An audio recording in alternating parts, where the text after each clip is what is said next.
Salut à tous, Name de Manga pour une toute nouvelle vidéo. Bon, je regarde cette vidéo suite à une mention sur TikTok. Désolé, j'ai pas ton pseudo. Là, je suis tout de suite à un instant en train de faire cette vidéo. Du coup, je vais réagir à une vidéo de Anaïs Chan. Et en gros, c'est quelqu'un qui parle de 8 raisons, je crois, de ne pas recommander Fairy Tail ou un truc comme ça. Enfin, voilà.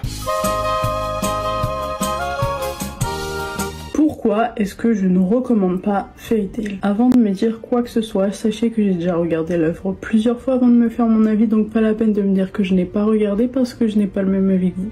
Maintenant que ça a été dit, on va pouvoir commencer. On peut reprocher plusieurs choses à cet animé, par exemple le schéma narratif qui est très répétitif, les méchants, on est dans la merde, Natsu vient nous sauver. Ou alors, quand des personnages meurent, ils sont quasiment tout le temps ressuscités. On pourrait parler de ça plus en long, mais ce serait pas des raisons suffisantes pour ne pas que je vous recommande l'œuvre, c'est pourquoi on va plutôt parler des personnages féminins. Okay. Je suis très peinée de constater que dans l'œuvre, derrière les personnages féminins principaux, il y a toujours un personnage masculin. Je vais m'illustrer avec quelques exemples. En premier, on va avoir Lucy qui est presque à tous les coups sauvée par Natsu. C'est totalement contradictoire avec le fait qu'elle voulait devenir indépendante lorsqu'elle s'est émancipée de son père. À ce moment-là, on s'attendait à ce qu'elle devienne un personnage puissant et indépendant à la... Indépendant, c'est pas nécessairement être puissant ou quoi que ce soit, ou un personnage indépendant des autres. En fait, elle voulait être indépendante de sa volonté, c'est-à-dire que sa volonté c'est d'être avec la guilde et les personnages de Fairy Tail. Donc déjà là je comprends ton schéma de pensée, mais en soi le perso voulait juste être indépendant de ses choix par rapport au fait que son père voulait qu'elle se marie avec un gars pour des chemins de fer de je sais plus quoi de mes couilles, enfin bref, un truc comme ça. Donc déjà non. À la place de quoi on lui donne une image de princesse en détresse, en démontre la vidéo que vous voyez. Ensuite on a Juvia ou Jubia comme vous préférez, qui est follement amoureuse de Grey et qui ne vit qu'à travers lui. Elle fait tout pour lui.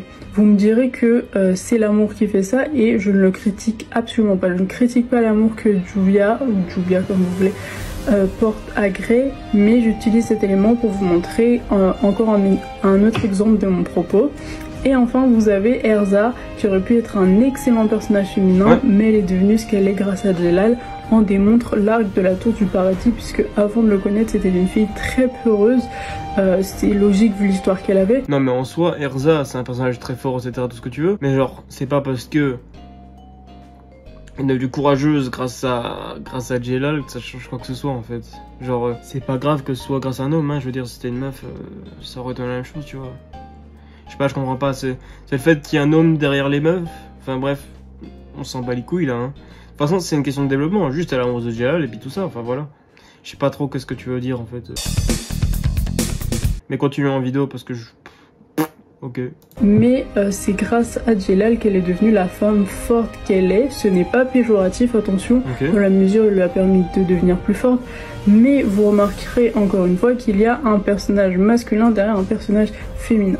Donc ce que vous devez comprendre dans les exemples que j'ai cités, c'est que les personnages féminins servent principalement de faire valoir aux personnages masculins. Dans le cas de Lucy et de Jubia, je dirais que clairement oui. Après, il faut quand même savoir que Jubia reste un personnage relativement fort, en tout cas fort jusqu'à la fin de l'arc Phantom Lord évidemment. C'est comme tous les méchants de Fairy Tail, hein. De toute façon ils sont forts dans leur propre arc, mais après ça devient des grosses merdes bêtières. Bon après, voilà, Mashima on a l'habitude, c'est une fraude scénaristique, c'est comme ça.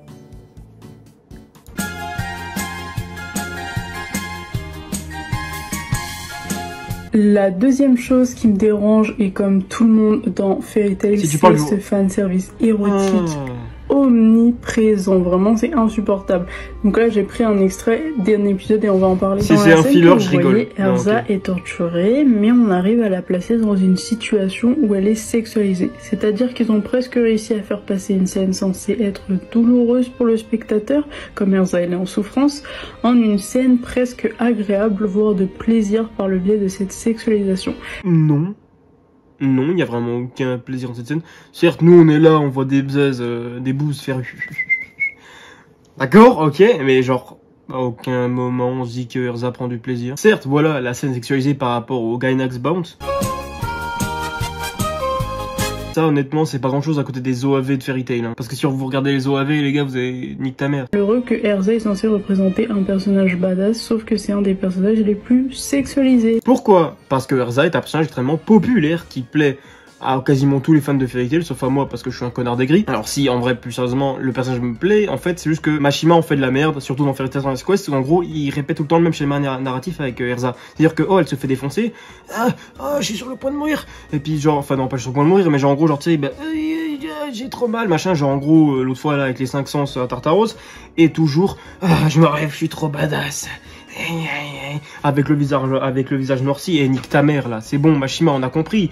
C'est la 6e fois qu'on nous le sert dans Sonnet Quest et puis dans tout Fairy Tail. Arrêtez. Bref, c'est pour ça que moi en fait je commence à avoir un peu plein le cul de Erza, et je trouve que finalement c'est même l'un des persos les plus surcotés de Fairy Tail. Du coup, si elle est autant sexualisée, si elle est autant mise en avant par du fanservice, c'est que ça plaît à des gens en fait. C'est que ça plaît aux gens. Je sais pas si t'as remarqué, cette scène de merde dans Dragon Cry, là où on voit Erza avec un giga cul et puis des giga boobs là qui tu comprends pas pourquoi. Bah cette scène, mon gars, même la scène avec Lucy où elle montre ses vieux doigts de pied et ses gigaboobs là, ces scènes seront repostées H24 sur TikTok. C'est les scènes les plus repostées de la Terre. Et après, j'en débarque, mais si ça plaît, merde. Si ça plaît, moi je dis pas que ça me plaît, juste que ça plaît à des connards qui font que du coup Mashima se dit ok, ou enfin c'est pas forcément Mashima, vu que Dragon Cry c'est plutôt l'animé et puis Mashima forcément Dieu, pas vraiment Dieu dessus. À ce que je viens d'avancer, je sais très bien que certains me diront que ça fait partie de l'animation japonaise et que pas nécessairement. Le fanservice est omniprésent. Sauf qu'ici ça m'énerve particulièrement pour 3 raisons qui me sont propres. La première, c'est que il n'y a pas de répit, que ce soit dans les scènes de combat sérieuses ou humoristiques, il y a du fanservice. Deuxièmement, et pour moi c'est le gros point noir, c'est qu'on est dans un shonen neketsu, donc c'est une œuvre avec forcément un fort public de jeunes garçons. Absolument. Et ça m'énerve parce que ça leur fait croire ça leur donne déjà de 1 une mauvaise image de la femme, et de 2 ça leur fait croire que du fanservice à cette dose là c'est normal. Déjà, le fanservice dans Fairy Tail est majoritairement humoristique, donc à but humoristique, vraiment humoristique, d'accord. La plupart du temps c'est soit des scènes ridicules, soit des scènes vraiment où c'est exprès abusé avec machin, bref. Enfin ça leur donne déjà de 1 une mauvaise image de la femme. Une mauvaise image de la femme, c'est un manga, d'accord. Ça donne absolument pas une mauvaise... Enfin, je veux dire, les gens font la part des choses, c'est un manga. Du coup là, ça veut dire que dans ton raisonnement, on pourrait dire que les jeux vidéo ça rend violent parce que dans GTA, le mec il tire sur une bagnole. C'est exactement le même raisonnement, Donc, ta gueule. Et de 2, ça leur fait croire que du fanservice à cette dose là c'est normal, sauf que pas du tout. Et troisièmement, tous les personnages féminins sont sexualisés, il n'y a même pas d'effort pour rendre ça un minimum subtil ou du... C'est vrai. Tous les persos sont des bombes atomiques, j'ai tous envie de les baiser, voilà. Discret, comme d'autres œuvres auraient pu le faire. Par rapport à tout ce que j'ai dit précédemment, vous me direz sûrement que le genre auquel appartient l'œuvre est fait pour mettre en avant les personnages masculins, puisque c'est ce public que vise l'œuvre, ou bien que c'est dans les codes des shonen. J'entends les arguments... Pas nécessairement, alors pas nécessairement les shonen, mais en tout cas des neketsu, enfin quoique. Parce que c'est vrai que quand même dans DBZ, bon ok, t'as vite fait Marron qui a un gigafiac, mais en soi c'est tout. C'est pas plus sexualisé que ça. Dans la limite du truc, hein, bien sûr, on a quand même Kame Sennin et puis les scènes dans Dragon Ball, mais voilà. Ce type d'action dans les animés a de manière indéniable des conséquences sur les spectatrices. À force...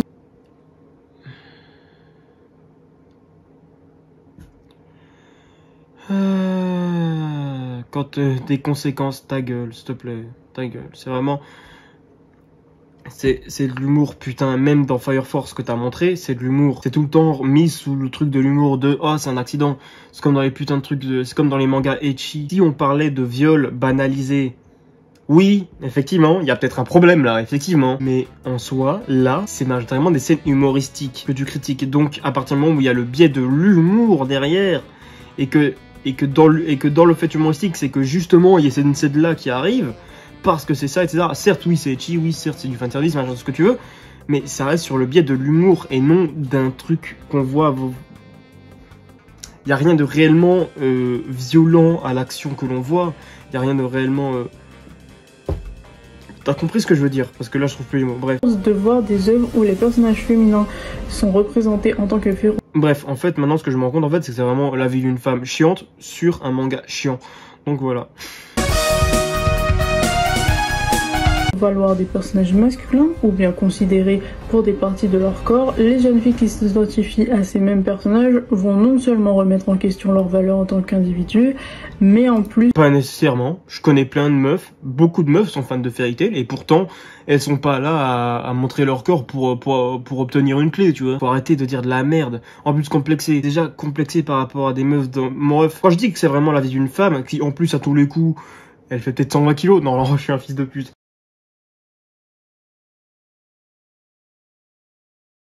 Je veux dire, une meuf qui complexe sur Nami, je lui dis, est-ce que tu es réellement conne? Et tu connes, vraiment. Tu complexes sur une meuf qui n'a littéralement pas d'organes, tu vois.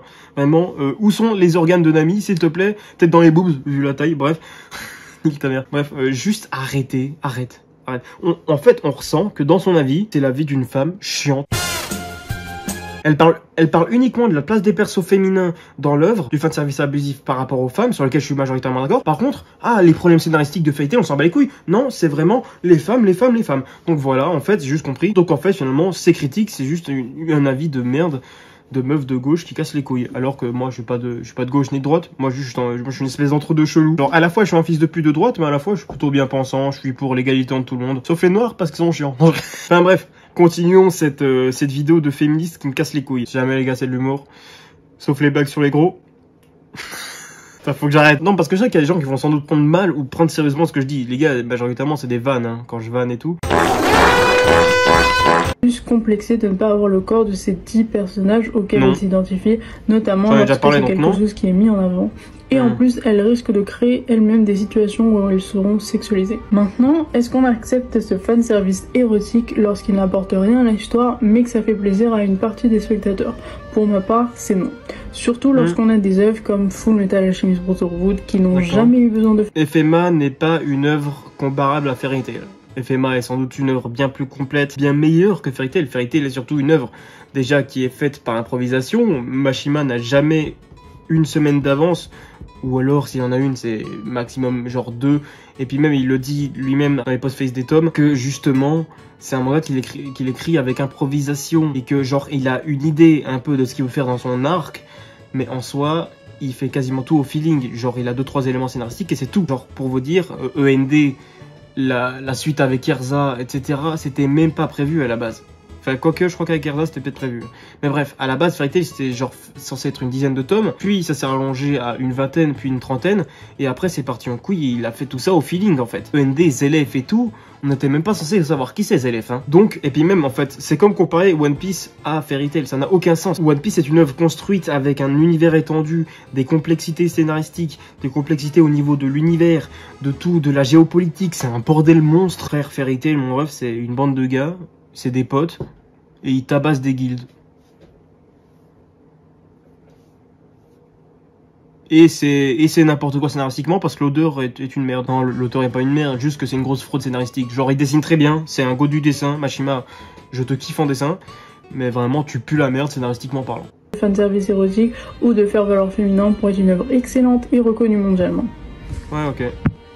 Je tenais à finir cette vidéo en vous disant que je n'invite absolument pas à la haine envers cette œuvre comme on peut si souvent le voir, mais que je tenais à faire cette vidéo pour que les fans de l'œuvre pensent à ce que je viens de dire la prochaine fois que vous regarderez. Merci à tous ceux qui m'ont dit. Et si jamais évidemment Anaïs-chan, la Bismaros, juste voilà, j'ai constaté que ton avis c'est juste celui d'une femme en fait, d'une femme féministe qui en fait voit le mal absolument partout. Et ce que j'ai dit par rapport à la métaphore des jeux vidéo, genre les jeux vidéo ça rend violent parce que dans GTA, le mec il bute quelqu'un, oh mon dieu, c'est tellement réel, ça semble tellement réaliste sur Xbox 360. C'est ça qui me casse les couilles, tu vois, c'est ce genre d'argument de merde qui me pète les couilles, tu vois. C'est ce genre d'argument de mec de 40 ans, et en plus ça se voit, tu vois, Maros, t'as 27 ans, t'es chiante. Non, putain, non. Enfin bref, force à toi quand même, j'espère au moins que tu vas pas trop te faire lyncher dans mes commentaires. Les gars, soyez quand même bienveillants, soyez pas un fils de pute comme moi. N'hésitez pas à liker, partager, vous abonner, commenter la vidéo.